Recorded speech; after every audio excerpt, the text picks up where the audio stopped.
When God gives you a vision, an idea, or even just a sense of direction, it is sacred. It is not something to be handled lightly. Too often, people take the seed of what God has planted in them and rush to share it with anyone who will listen. But here's the problem. Seeds are fragile in their early stages. If you expose them to the wrong environment before they take root, they can easily be destroyed. That's why the first thing you must learn is how to protect the power of your vision. Not every dream is meant to be announced. Not every plan is meant to be public. And not every revelation God gives you is meant to be shared before it's time. Think about Joseph in the book of Genesis. God gave him dreams of greatness, visions that revealed his future influence and authority. But Joseph, in his youthful zeal, ran to share those dreams with his brothers.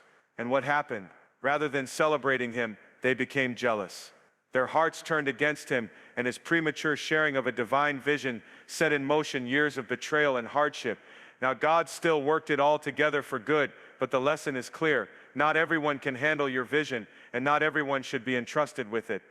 There's a reason Jesus himself often told people after a miracle, "See that you tell no one." He knew that the wrong exposure at the wrong time could attract opposition that would hinder the work before it fully matured. In the same way, you must develop the discipline to keep certain things between you and God until the proper season. If you reveal too soon, you run the risk of letting others plant doubt in your mind, or worse, allowing their jealousy or misunderstanding to choke the very life out of what God is trying to bring forth. This is not just a spiritual principle, it's a psychological one as well. Human beings are deeply influenced by the opinions and expectations of others. When you share something fragile and new, a dream, a goal, a vision, you open yourself up to external voices that can shape your internal confidence. If those voices are encouraging, they can water your seed. But if they are doubtful, cynical, or dismissive, they can poison your faith. Many great ideas, many divine callings never make it to fruition, not because God didn't speak, but because the person entrusted with the vision let someone else talk them out of it before it had a chance to grow. We live in a culture that thrives on oversharing. Social media has conditioned us to broadcast every thought, every plan, every move. But wisdom says restraint is power. Just because you feel excited doesn't mean you need to post it. Just because you had a breakthrough doesn't mean everyone should know about it. Some things are diminished when they are exposed too soon. The strength of your vision is in its ability to grow in silence. Think of how a seed grows underground, hidden, unseen, protected. It does not announce itself until it has the strength to break through the soil and withstand the elements. That's exactly how your vision works. Now, I'm not saying you should never share your dreams. God uses people, and sometimes He will connect you with the right mentors, the right partners, the right supporters who are meant to help you carry the vision forward. But the key word here is discernment. You must be able to tell the difference between someone who will nurture your dream and someone who will crush it, and that takes maturity, prayer, and patience. There will also be seasons where God asks you to walk in silence. Not because He wants to punish you, but because He is protecting what He has placed inside you. Silence becomes a shield. Isolation becomes a safeguard. It's in those quiet moments when no one else knows what you're working on that God develops your character to match the vision. Because let's be real, it's not just about having a big dream. If your character doesn't align with your calling, the dream can destroy you. So God keeps certain things hidden until you are strong enough to carry them and wise enough to steward them. Here's the truth. If God gave it to you, He will bring it to pass. You don't need validation from everyone around you. You don't need applause or recognition before the work is complete. Sometimes the loudest move is no move at all. Let God be the one to reveal what He's doing in your life in His timing. When the fruit begins to show, people will know it's real. Not because you told them, but because they can see it for themselves. So protect your vision. Guard it like treasure.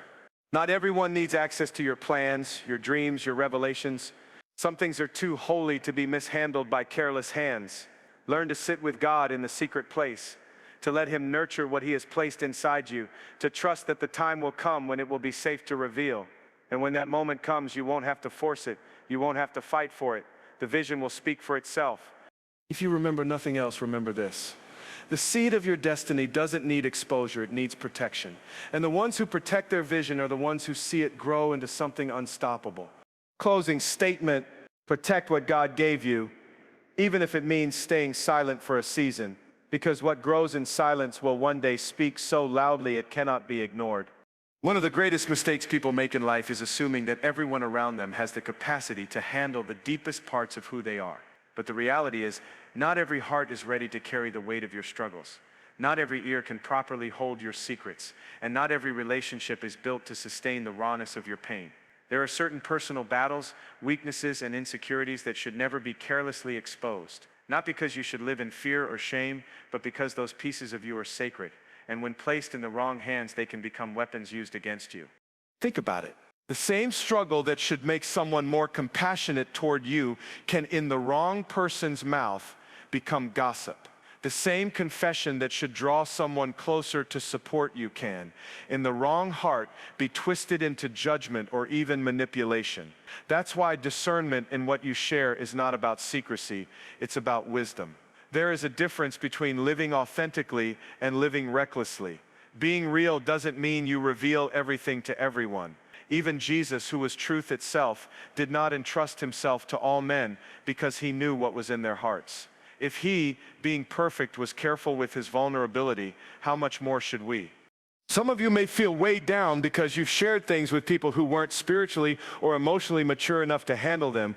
You told them about your weakness, and instead of lifting you up, they looked down on you. You opened up about your insecurity, and instead of speaking life, they used it to control you or discredit you. That's why Scripture warns us to guard our hearts, because from it flows the very essence of our lives. When you let the wrong person have access to your battles, you're giving them access to the steering wheel of your soul. And many times it leads to unnecessary detours, distractions, and pain. This doesn't mean you should bottle everything up and carry your burdens alone. Isolation is not the answer. But wisdom teaches you that there are only certain spaces designed to handle certain levels of vulnerability. There are things you take to God in prayer because only He can truly heal them. There are things you might entrust to a mentor, a counselor, or a spiritually mature friend who has proven character and discretion. But there are also things you keep between you and the Lord until He gives you release, because not everything about you needs to be public knowledge. The danger in oversharing is that it often stems from a desire for validation. We want people to understand us, to empathize with us, to affirm us. And sometimes in that longing, we end up disclosing intimate struggles to people who were never meant to be caretakers of our soul. But validation from the wrong source can leave you emptier than before. True healing doesn't come from everyone knowing your business. It comes from knowing that God already sees, already knows, and still loves you. Philosophically, this goes deeper than mere privacy. It's about the stewardship of the self. Every person is a complex, layered being. To hand over the rawest parts of yourself without discernment is like leaving the door of your house wide open to strangers. Some may pass by and do no harm, but others may come in and ransack what you hold most valuable. Self-disclosure requires responsibility, because once something is spoken, you cannot take it back. Words carry weight, and when your vulnerabilities are in circulation, they can echo back into your life in ways you never expected. That's why the art of silence, of discretion, is a form of strength. Our culture glamorizes transparency as if it's the highest virtue, but unguarded transparency can be dangerous. Real maturity is learning how to be authentic without being exposed. It's knowing when to speak and when to remain silent. It's realizing that not every person you meet has earned the right to access your battles. In fact, many times God allows you to wrestle with certain struggles privately because He wants you to lean on Him more deeply, to find your strength in Him before you ever seek support from others. And here's something to reflect on. Not everyone is against you, but not everyone is for you either. People can only handle what they themselves have been processed for. If someone has not learned how to manage their own wounds, how can they responsibly hold yours? This is why trust must be proven over time. You cannot accelerate intimacy by rushing to disclose your deepest pains. True trust is built in layers, in small tests, in consistent faithfulness. And if someone cannot be trusted with the little, why would you ever hand them the much? It's also important to understand that silence about your struggles is not a denial of your humanity. You don't owe everyone your story. You don't owe everyone an explanation. Sometimes your silence is the greatest act of faith because it says, I don't need everyone to know what I'm going through because I know God already does, and I trust Him to bring me out. That kind of inner confidence disarms the enemy because the enemy thrives on exposure. He thrives on using your words against you, on twisting your vulnerabilities into chains. But when you learn the discipline of discretion, you take away his leverage. So the next time you feel tempted to unload your weaknesses onto someone, pause.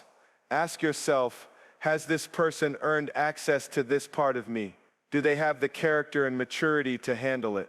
And most importantly, has God released me to share this, or is it something I need to keep between me and Him for now? That pause alone can save you years of regret. Remember, your personal struggles are not a stage for everyone to spectate. They are sacred spaces where God is shaping you, teaching you, and preparing you. And when the time is right, He may use your testimony to encourage others. But until then, guard it, protect it, keep it safe. Closing statement. What you choose to keep private can often preserve your peace, your dignity, and your destiny. Not every weakness needs an audience. Some struggles are meant to be carried to the throne of God alone. There is another area of life where discretion is not just wise, it is absolutely essential. That's your future plans and goals. Too often people sabotage their own destiny not because of external enemies, but because they reveal too much too soon to the wrong audience. Your future, your dreams, the assignments God has placed in your heart, these are not casual topics to be thrown around lightly. They are sacred seeds, and seeds need to be planted deep in the soil before they can break through into the light. If you expose them too early, you risk allowing the harsh winds of criticism, envy, or misunderstanding to uproot them before they've had a chance to grow. It's a natural impulse to want to share exciting visions. When God puts a new dream in your spirit, or when you've worked hard toward a breakthrough, you feel an urge to announce it, to get others excited with you. But here's the danger. Not everyone who hears your plans will celebrate you. Some will quietly envy you. Others will criticize or belittle the vision, not because it's unworthy, but because they can't see what you see. Their limited perspective can end up discouraging you or even deterring you from what God has clearly called you to pursue. Think about the story of Joseph in Scripture. God gave him powerful dreams that pointed toward his future leadership and influence.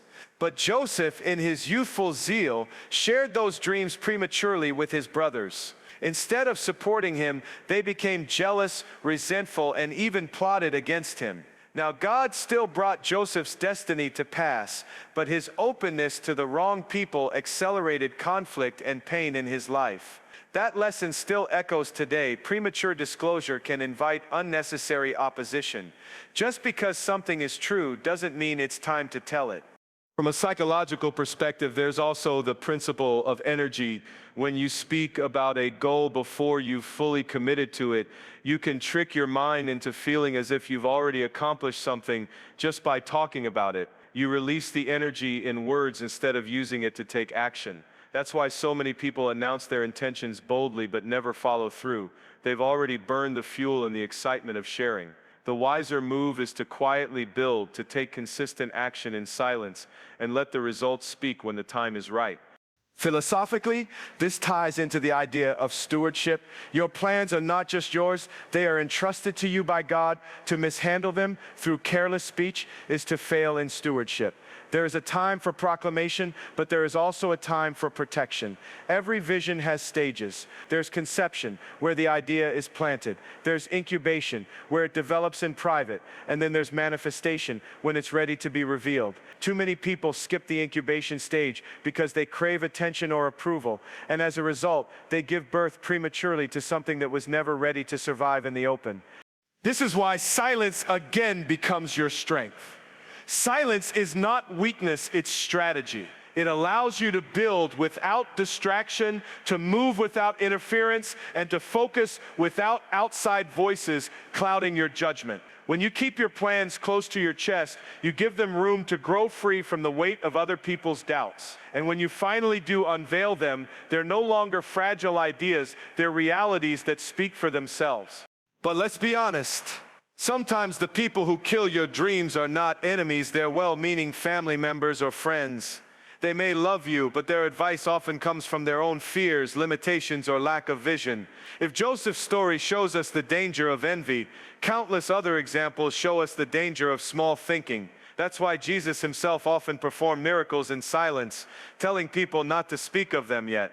He understood timing. He understood that too much exposure too quickly could derail the process. If even Christ moved with discretion, surely we must learn the same. So what should you do with your plans? First, submit them to God. He is the only one who knows the end from the beginning, the only one who can guide you step by step. Second, work diligently in private. There's power in anonymity, in building where no one sees, because it allows you to develop resilience and character without the pressure of public opinion. And third, be selective in who you confide in. Share only with those who have demonstrated not only loyalty, but wisdom. It's not about surrounding yourself with cheerleaders, but about walking with people who can hold you accountable and keep you aligned with God's will. Never forget, the enemy cannot attack what he does not know. By prematurely sharing your plans, you may be giving him a blueprint to frustrate you. But when you move in silence, covered in prayer, protected by discretion, you disarm his strategies. That doesn't mean the road will be without obstacles. It means the obstacles will not be ones you created for yourself through careless speech. At the heart of this wisdom is humility. You don't need to announce every step you're taking because your validation doesn't come from the applause of others. It comes from the quiet assurance that you're walking with God. People will eventually see the fruit. They'll eventually recognize the growth. You don't need to broadcast the seed when the harvest will one day speak louder than words. And so I leave you with this thought. Protect your plans the way you would protect a newborn child. Don't expose them to harsh conditions before they're strong enough to stand. Nurture them, guard them, feed them with faith and action. And when the time is right, let the world see not your intentions, but your results. Closing statement. Sometimes the greatest power you hold is not in what you announce, but in what you withhold. Guard your future. Move in wisdom, and let your results, not your words, testify on your behalf.